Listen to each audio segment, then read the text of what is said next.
Atención, atención, fanáticos del motor. Si pensaban que el terremoto que sacudió Hungría, con Colapinto exigiendo igualdad y Briatore explotando públicamente, había sido el punto máximo de tensión, agárrense porque lo que están a punto de escuchar es la verdadera onda expansiva que está arrasando con todo el paddock. La tormenta no pasó, se hizo más grande, más intensa y ha transformado la escudería Alpine en un campo de batalla donde cada día se libra una lucha por la verdad, la igualdad y la gloria. Esto no es solo la continuación de la historia, es el detrás de escena de una de las revoluciones más increíbles que se recuerden en la Fórmula 1. ¿Se acuerdan de los gritos de Colapinto? ¿De la cara de furia de Briatore? ¿De la promesa de una auditoría interna? Bueno, todo eso se ha cumplido. Briatore no se quedó de brazos cruzados. El mítico director ha activado un protocolo de crisis total, una implacable búsqueda de la verdad que ha puesto a temblar a ingenieros, mecánicos y a todo el personal. ¿Qué han encontrado? ¿Había favoritismo real? ¿Colapinto tenía razón? Al mismo tiempo, en medio del caos, la relación entre Franco y Pierre Gasly ha dado un giro inesperado, pasando de la incomodidad a una alianza impensable que podría cambiar el destino de ambos. Los rivales, por su parte, no pierden el tiempo. En Red Bull, Mercedes y McLaren, los espías trabajan horas extra, intentando descifrar si la crisis de Alpine es una oportunidad o el nacimiento de un monstruo. Y Colapinto, el protagonista de esta epopeya, ahora carga sobre sus hombros el peso de una escudería, una afición y una lucha que ya no es solo suya, es de todos.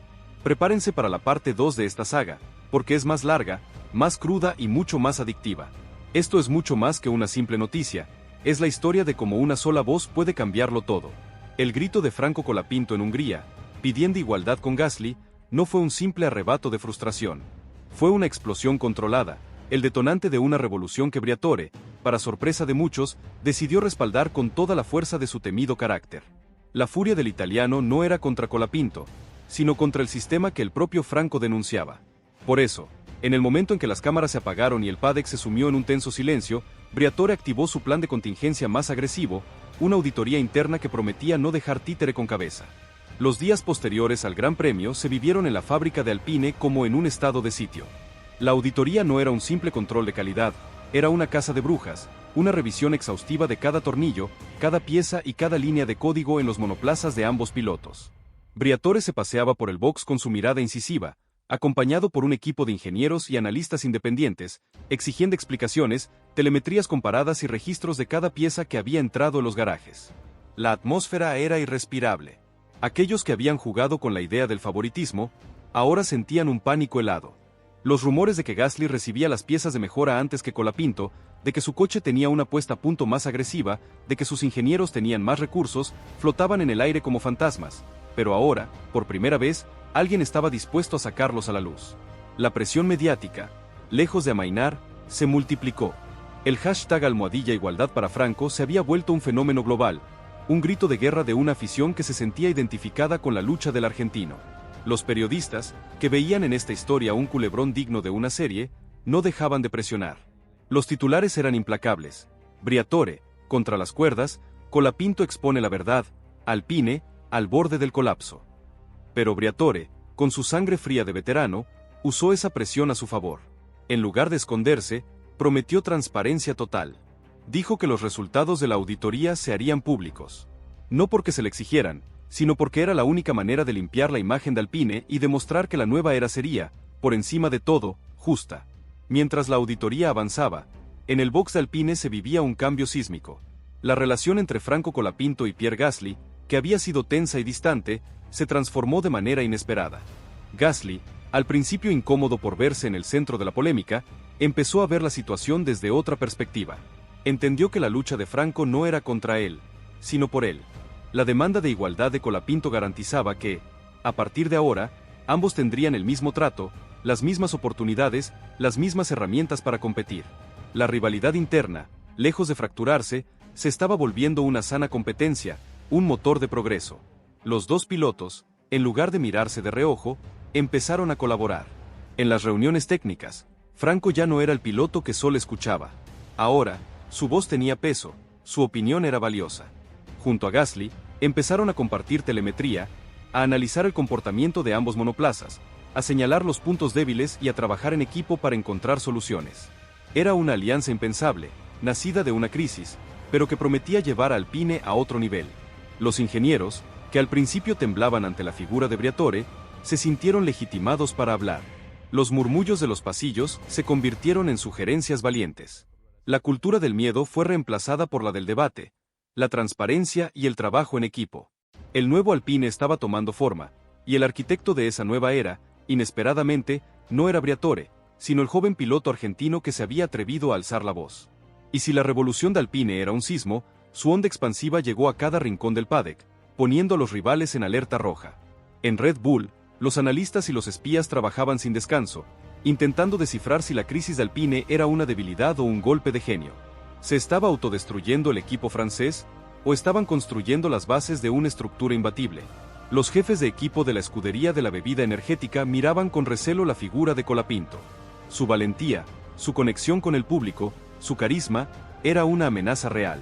Un piloto que era capaz de liderar una revolución cultural, no solo en la pista, sino en el box, era un peligro que no se podía ignorar. Se activaron los radares para buscar a sus propios colapintos en la Academia de Jóvenes Talentos, pilotos con la garra y el liderazgo necesarios para hacerle frente al nuevo fenómeno. En Mercedes, la reacción fue más sutil pero igual de intensa. Toto Wolff, con su habitual astucia, veía en la crisis de Alpine una lección. El favoritismo interno era un problema que podía dinamitar cualquier proyecto, sin importar el presupuesto o la historia. El mensaje de Wolff a su equipo fue claro: la transparencia, la igualdad y la honestidad eran más importantes que la victoria. La figura de Colapinto se convirtió en un ejemplo de lo que un piloto podía lograr con valentía, de cómo podía convertirse en un líder que trascendiera la pista. En McLaren, la situación no era diferente. Andrea Stella y Zak Brown veían con admiración y preocupación el fenómeno Colapinto. Sabían que, si Alpine lograba salir de esta crisis fortalecida, se convertirían en un rival a temer. La guerra por los jóvenes talentos había comenzado, y todos sabían que el precio a pagar por el próximo Colapinto sería altísimo. Los patrocinadores, que al principio habían pedido explicaciones a Alpine, ahora se sentían orgullosos de estar asociados a la marca. Vieron en la figura de Franco a un embajador perfecto, a un rostro que representaba los valores modernos de la meritocracia, la transparencia y el trabajo duro. Se lanzaron campañas publicitarias con Colapinto como protagonista, no solo hablando de coches, sino de sueños, de esfuerzo y de cómo una sola voz puede cambiar el mundo. La presión financiera sobre Alpine se convirtió en un viento de cola, una ola de apoyo que les daría la fuerza para seguir adelante con la revolución.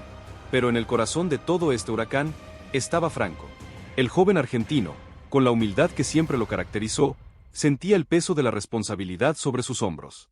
Ya no era solo el piloto, era el capitán de la nave, el líder de una tripulación que se había ilusionado con su valentía.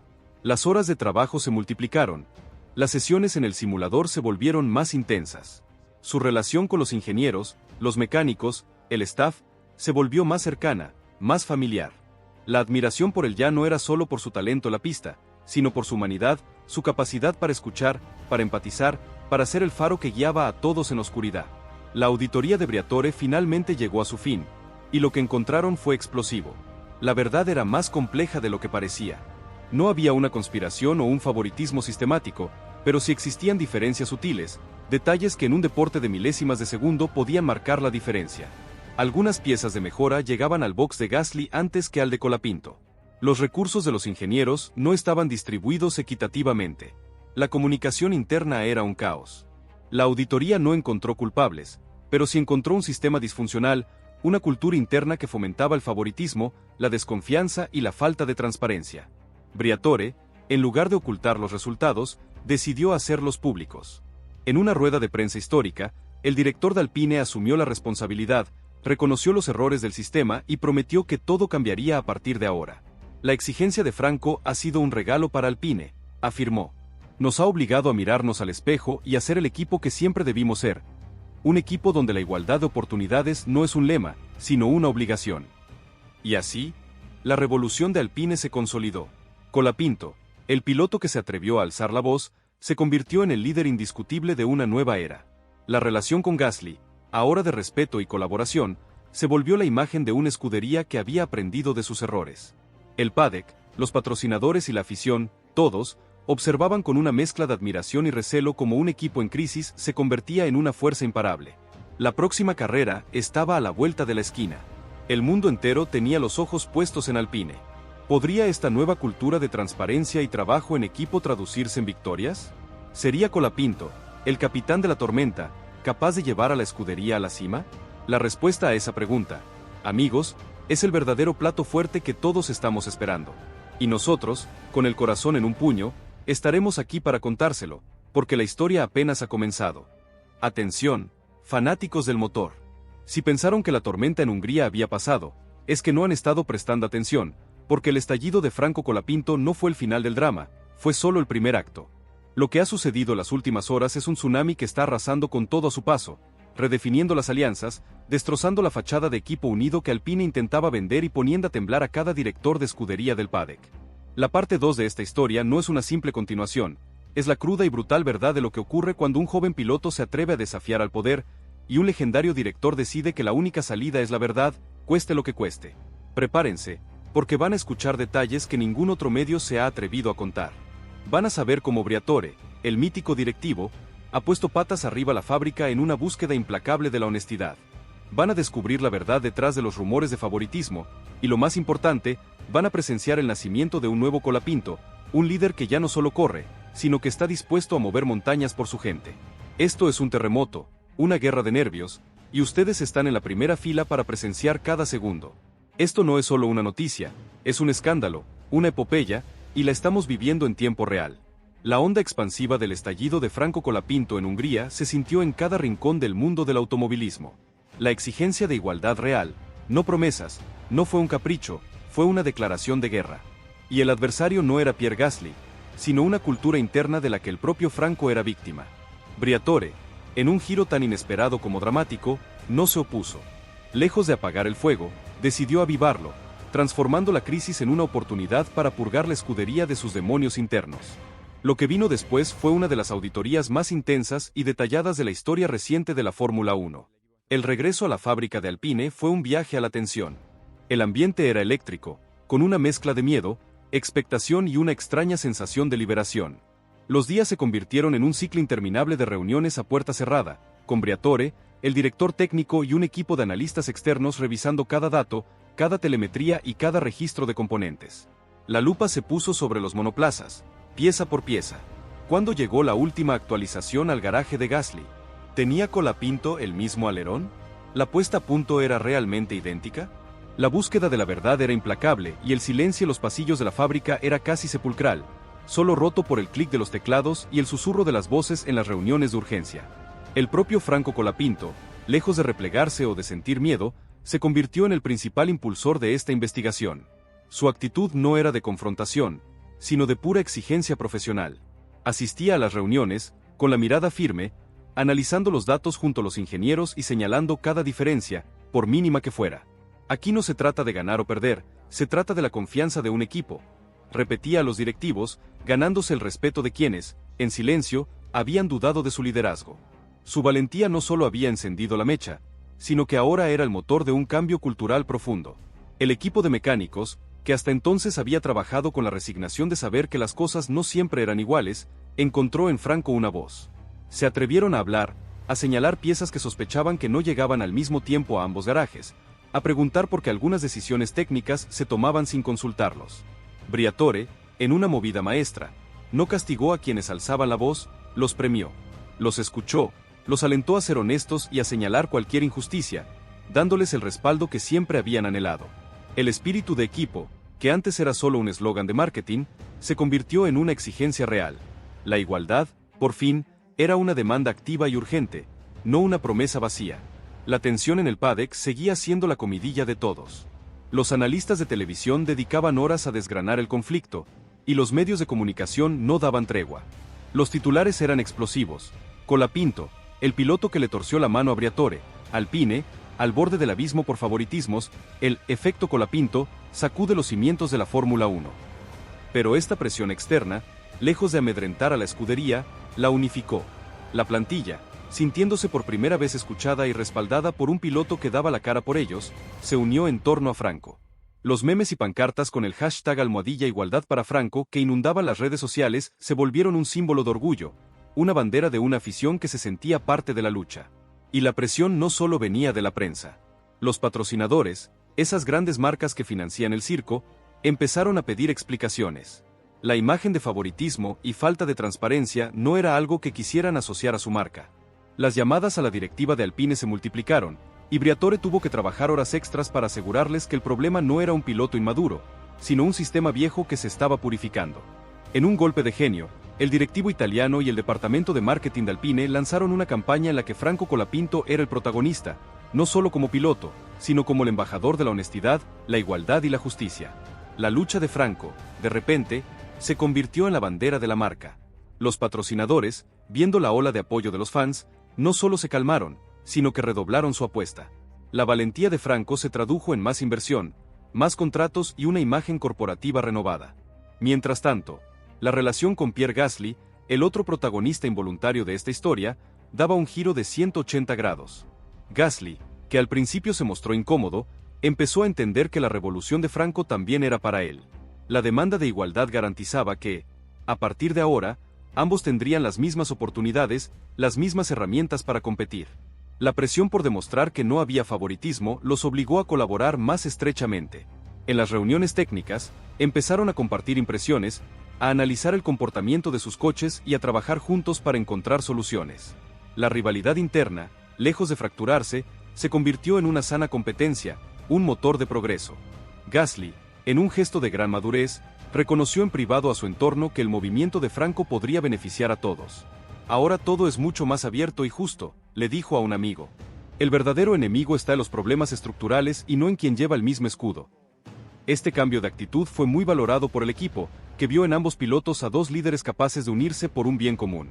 La afición, siempre atenta a cada gesto de Franco, percibió el cambio de inmediato. Los foros y redes sociales se llenaron de mensajes celebrando la nueva imagen de Alpine, un equipo que, aunque sacudido por la polémica, parecía renacer con más unidad y ambición. Los fans valoraban no solo la valentía del argentino, sino también su capacidad de generar un cambio positivo sin caer en la confrontación personal. Muchos usuarios aseguraban que por primera vez sentían orgullo de apoyar a la escudería, porque ahora veían un equipo que se atrevía a mirarse en el espejo y a afrontar los desafíos de frente. Atención, fanáticos de la velocidad. Si el escándalo de Hungría fue un terremoto, lo que ha sucedido en la primera gran prueba de la temporada es la erupción de un volcán. La escudería Alpine, purificada por la implacable auditoría de Briatore, llegaba al paddock con una nueva identidad. Un equipo unido, transparente y liderado por un Franco Colapinto que ya no era solo un piloto, sino el faro de una revolución. La pregunta que todos se hacían, desde los ingenieros hasta los rivales, no era si la revolución había sido exitosa, sino si se traduciría en velocidad en la pista. Y la respuesta llegó, y fue mucho más explosiva de lo que nadie se atrevió a imaginar. El paddock, que hasta hace poco era un nido de rumores, se convirtió en un escenario de tensión. Todas las cámaras, todos los micrófonos, todos los ojos de la Fórmula 1 estaban puestos en el box de Alpine. ¿Qué habían cocinado Briatore y Colapinto a fuego lento en la fábrica? ¿Sería el coche de la igualdad capaz de competir con los grandes? ¿Podrían Gasly y Franco, ahora aliados en una causa común, dejar atrás el drama para subirse al podio? La expectativa era tan grande que casi se podía cortar con un cuchillo. La respuesta llegó en la primera vuelta de prueba. Y fue demoledora. Colapinto, con una serenidad que contrastaba con la tormenta que había provocado, salió a la pista. Y lo que hizo en las siguientes vueltas dejó a todos sin aliento. Marcó un tiempo de vuelta que no solo fue competitivo, sino que se metió de lleno en la conversación de los grandes. Y no estaba solo. Gasly, en un acto de fe ciega en el nuevo sistema, siguió sus pasos. Ambos, en una demostración de una unidad táctica sin precedentes, trabajaron juntos en la pista, analizando cada milésima, cada curva, cada neumático. El resultado fue un golpe en la mesa, un grito de guerra que demostró que el nuevo Alpine había llegado para quedarse. Pero, como en toda gran epopeya, la victoria no fue total. Un nuevo problema, aún más complejo, estaba a punto de emerger. Y ahora, la pregunta ya no es si el equipo está unido, sino si esa unidad será suficiente para enfrentar al nuevo y desconocido monstruo que se esconde bajo la carrocería de la competencia. Esto es mucho más que una carrera, es la tercera parte de una batalla épica por la gloria. La atmósfera en el paddock, en la víspera de la primera gran prueba de la temporada, era casi religiosa. El aire olía a gasolina, a goma quemada y sobre todo, a una tensión eléctrica. Todos los ojos estaban fijos en el box de Alpine. La escudería francesa, purificada por la implacable auditoría de Briatore, llegaba con una nueva identidad, una que había sido forjada en el fuego de un escándalo mediático y en la valentía de un piloto. El mundo entero se preguntaba si la revolución de Franco Colapinto Ese grito de guerra por la igualdad se traduciría en una victoria real en el asfalto. Briatore, con la mirada de un veterano que lo ha visto todo, observaba a su equipo con una mezcla de orgullo y nerviosismo. Sabía que la unión que había logrado forjar en la fábrica era sólida, pero también sabía que la pista era un animal completamente diferente. Y Colapinto, el protagonista de toda esta saga, mostraba una serenidad que desarmaba. Se movía por el box con la misma humildad de siempre, pero con una autoridad que era palpable. No era solo un piloto, era el líder de una tripulación que se sentía más unida que nunca, dispuesta a darlo todo por el capitán que los había defendido. La primera vuelta de Franco en la pista fue un acontecimiento. Los murmullos de los ingenieros de los equipos rivales se detuvieron. Las miradas de los periodistas se volvieron más intensas. Y lo que vieron los dejó sin palabras. Colapinto, con una fluidez y una precisión asombrosas, no solo fue rápido, fue consistentemente rápido. Sus tiempos de vuelta no eran arrebato de genio, eran el resultado de un coche, el coche de la igualdad, que se comportaba exactamente como él lo había soñado. El trabajo de los ingenieros, que habían diseñado el monoplaza alrededor de sus sensibilidades, había dado sus frutos. El coche era una extensión de Franco, y la sinergia entre el hombre y la máquina era total. Pero no estaba solo. Pierre Gasly, en un acto de fe ciega en el nuevo sistema, siguió sus pasos. Ambos pilotos, ahora aliados en una causa común, trabajaron juntos en la pista, analizando cada milésima, cada curva, cada neumático. La comunicación entre ellos, antes tensa y distante, era ahora fluida y constante. Compartían información, analizaban estrategias y se empujaban mutuamente a ser mejores. El resultado de esta inesperada alianza fue un golpe en la mesa, un grito de guerra que demostró que el nuevo Alpine había llegado para quedarse. Los tiempos de ambos pilotos se metieron de lleno en la conversación de los grandes, dejando a los analistas de televisión sin palabras y a los directivos de los equipos rivales con un nudo en el estómago. La reacción de la competencia fue inmediata y brutal. En los boxes de Red Bull, Mercedes y McLaren, los ingenieros miraban los monitores con una mezcla de incredulidad y miedo. ¿Qué estaba pasando en Alpine? La crisis que todos habían creído que los destruiría, los había fortalecido. La unidad que habían forjado en el fuego de la polémica se había traducido en una velocidad real en la pista. El efecto Colapinto no era solo un truco de marketing, era una fuerza imparable.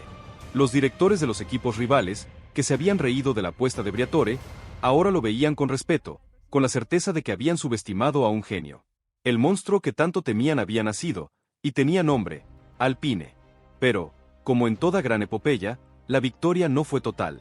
En medio de la euforia por los excelentes tiempos de vuelta y la increíble unidad del equipo, un nuevo problema, aún más complejo, estaba a punto de emerger. Al final de la jornada de pruebas, cuando los ingenieros de Alpine analizaban los datos, se dieron cuenta de algo que los dejó helados.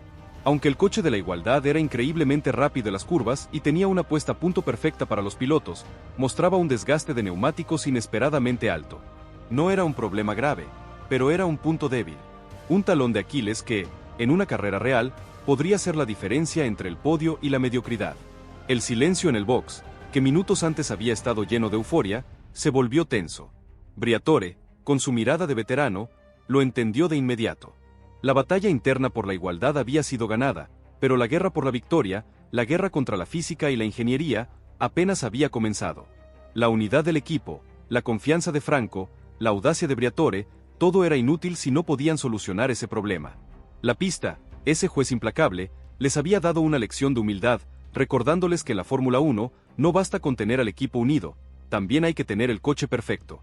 Atención, fanáticos de la velocidad. Si pensaban que el drama había terminado con el increíble debut del coche de la igualdad, se equivocan. La parte 3 de esta epopeya nos dejó sin aliento, con un Alpine renacido, rápido y unido, pero con un talón de Aquiles inesperado, el brutal desgaste de neumáticos. La euforia se congeló, y la pregunta que ahora se hace todo el paddock ya no es si el equipo está unido, sino si esa unidad será suficiente para ganar la guerra contra la física y el tiempo.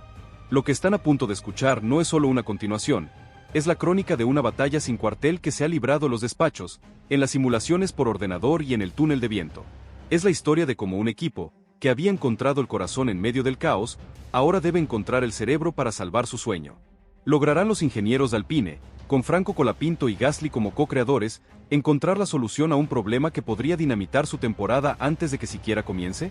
¿Será el efecto Colapinto lo suficientemente poderoso como para vencer a un desafío puramente técnico? Prepárense, porque esta es la parte 4 de un drama que ya es leyenda. La cuenta atrás para la primera gran carrera ha comenzado. El coche con la nueva solución está en el garaje, y el mundo entero está conteniendo la respiración. La hora de la verdad ha llegado. El silencio en la fábrica de Alpine, tras el impactante resultado de los tests, era diferente. Ya no era el silencio tenso de la desconfianza o el miedo, sino el silencio implacable de la concentración. La euforia por la velocidad del coche de la igualdad se había evaporado, dejando a su paso la cruda realidad de la física. El equipo era uno, sí, pero el coche tenía un defecto, y ese defecto era el único tema de conversación. La guerra por la unidad había sido ganada, pero la guerra contra el cronómetro y el desgaste de neumáticos apenas había comenzado. Briatore, con su mirada de halcón, convocó a los ingenieros jefes en su despacho. La atmósfera era de máxima presión, pero esta vez, con una diferencia fundamental. Las voces ya no subían de tono, no había recriminaciones, solo el intercambio de ideas, de datos y de propuestas. El director italiano, lejos de castigar, alentó a su equipo a pensar fuera de la caja. Nuestra fuerza es la unidad que hemos encontrado. No dejemos que este problema nos divida. Seamos el equipo más inteligente del paddock, les dijo, en una muestra de liderazgo que dejó a todos sin palabras. La respuesta del equipo fue un trabajo titánico. Las luces en la fábrica permanecieron encendidas día y noche. Los ingenieros de aerodinámica se reunieron con los de suspensión, los de neumáticos con los de software. La colaboración, que antes era una sugerencia, ahora era un mandato. Todos, sin excepción, tenían un solo objetivo: encontrar la solución al misterioso problema de degradación. Franco Colapinto, lejos de replegarse o de dejar el problema en manos de los ingenieros, se convirtió en el principal co-creador de la solución. Pasaba horas en el simulador, probando cada pequeño cambio en la suspensión, en la geometría, en la aerodinámica. Su feedback era tan detallado, tan preciso, que los ingenieros lo consideraban una pieza clave del rompecabezas. Gasly, en un acto de absoluta confianza en el nuevo sistema, trabajaba codo a codo con él, compartiendo sus impresiones, analizando los datos y proponiendo ideas. El binomio, que había nacido de una tormenta, ahora era el motor de un proceso creativo que buscaba la perfección. La revolución que había comenzado con una demanda de igualdad se había transformado en una colaboración total. El efecto Colapinto no era solo para unificar el box, era para construir el coche ganador. Los ingenieros, inspirados por la confianza que los pilotos tenían en ellos, trabajaban con una intensidad y una dedicación que rara vez se veían. Cada pequeño avance era celebrado, cada simulación exitosa era un rayo de esperanza en la oscuridad. Mientras tanto, el paddock observaba a Alpine con una mezcla de admiración y recelo. Los rivales, que en los tests se habían quedado impresionados con la velocidad de la escudería francesa, ahora intentaban descifrar su debilidad. Los analistas de datos, los estrategas de carrera de Red Bull y Mercedes, estudiaban las telemetrías de los tests, buscando cualquier pista que les diera una ventaja. Sabían que si Alpine lograba solucionar su problema, se convertirían en una fuerza imparable. La velocidad ya la tenían. La unidad, también. Solo les faltaba el eslabón final. La prensa, que había cubierto el escándalo de Hungría con ferocidad, ahora seguía el trabajo de Alpine con una expectación casi reverencial. Los titulares hablaban de una revolución silenciosa, del equipo más unido del paddock y de Colapinto, el líder que está reescribiendo el guión. El mundo entero estaba pendiente de la escudería, y la presión para dar con una solución era gigantesca.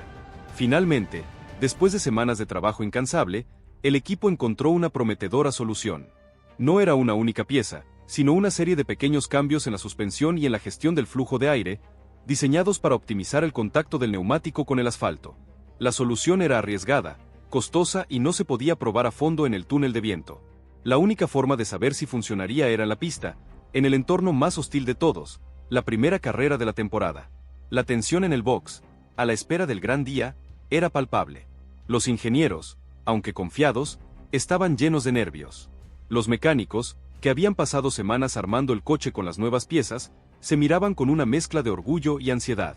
Y en el centro de todo, estaba Franco Colapinto. El joven que había alzado la voz, el líder de una revolución, ahora se preparaba para el desafío más grande de su vida. Sabía que el éxito o el fracaso de todo el proyecto dependía de esa primera carrera. Si la solución funcionaba, la gloria estaba al alcance de la mano. Si no, la unidad que tanto les había costado construir podría desmoronarse en un instante. En su intimidad, Franco se mantuvo fiel a sus principios. Le había prometido a su familia y a su gente que no perdería su esencia, que seguiría siendo el mismo chico que había soñado con ser piloto en los karts. En la víspera de la carrera, habló con el equipo. No con el CEO, no con los directivos. Habló con los ingenieros, con los mecánicos, con la gente que había pasado semanas sin dormir por este sueño. Hemos llegado hasta aquí juntos, les dijo. Hemos construido este coche juntos. Lo que pase mañana, pasará juntos. Y de lo único que estoy seguro, es de que nadie nos va a ganar en las ganas de luchar. La escena estaba lista. El coche con la nueva solución estaba en la parrilla de salida. El rugido de los motores estaba a punto de romper el silencio. El mundo entero, con los ojos clavados en la pantalla, estaba a punto de presenciar la conclusión de la saga que había puesto a temblar a toda la Fórmula 1. ¿Sería el coche de la igualdad, el fruto de un trabajo incansable y de una confianza inquebrantable, capaz de conquistar la gloria? La respuesta, lo sabemos, está a punto de ser escrita en el asfalto. Y créanme, la parte 5 de esta historia será inolvidable.